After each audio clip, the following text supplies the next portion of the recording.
Oh la dinguerie. Tout simplement. Évidemment, bonjour à toutes et à tous, je suis très content de vous retrouver donc pour une nouvelle vidéo.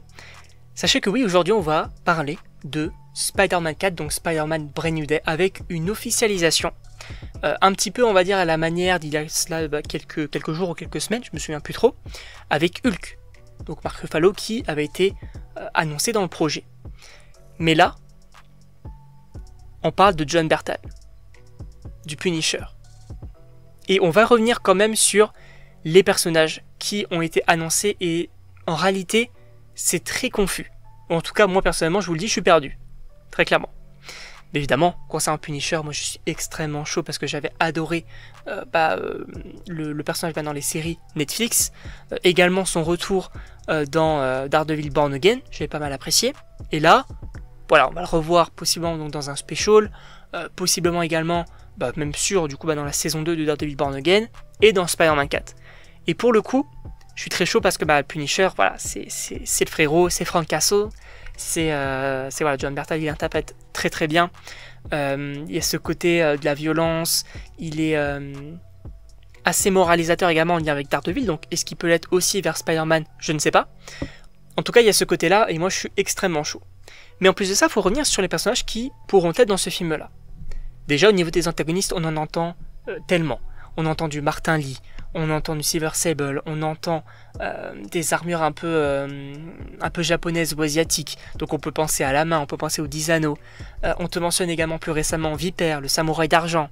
Bien évidemment, je pense que tout le côté multiversel avec Morbius, avec le vautour et tout, je pense qu'on partirait pas là-dessus. Et on te mentionne également en tant qu'antagoniste le Scorpion. Donc déjà là, c'est assez confus. Voilà.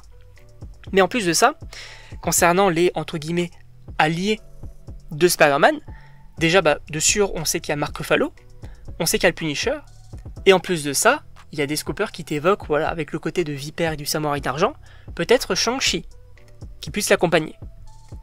Et le fait est que c'est très bizarre. C'est très bizarre, mais c'est, pour moi, génial.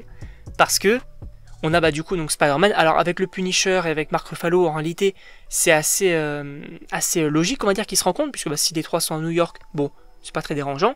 Le Punisher, voilà, il peut connaître Spider-Man et inversement, donc ça peut être plutôt intéressant. Hulk, il peut lui venir en aide, il n'y a pas de souci. Mais en plus de ça, on te mentionne également Shang-Chi qui est qui a un contact avec Hulk, donc Mark Ruffalo, notamment dans la scène post-générique de Shang-Chi.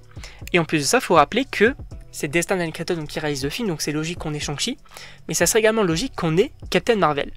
Pourquoi ? Parce que Brie Larson, qui interprète Captain Marvel, c'est la meilleure amie de Destin Daniel Cretton, et d'ailleurs, elle apparaît donc dans tous ses films, et c'est pour ça qu'elle est notamment dans Shang-Chi. Donc voilà. En tout cas, donc je ne sais pas ce que vous en pensez, évidemment n'hésitez pas à me donner vos avis dans les commentaires, à vous abonner, à me dire donc si vous êtes chaud ou non donc pour le film. Moi, je pense que ça peut être un petit peu le bazar. Alors oui, c'est très hypant, mais je persiste quand même à dire que je veux avoir du Spider-Man en solo. Et pour le coup, je pense pas qu'on va encore une fois partir là-dessus. Et c'est dommage. En tout cas, donc n'hésitez pas à vous abonner et à me donner vos avis dans les commentaires. Et donc, on se retrouve pour une prochaine vidéo.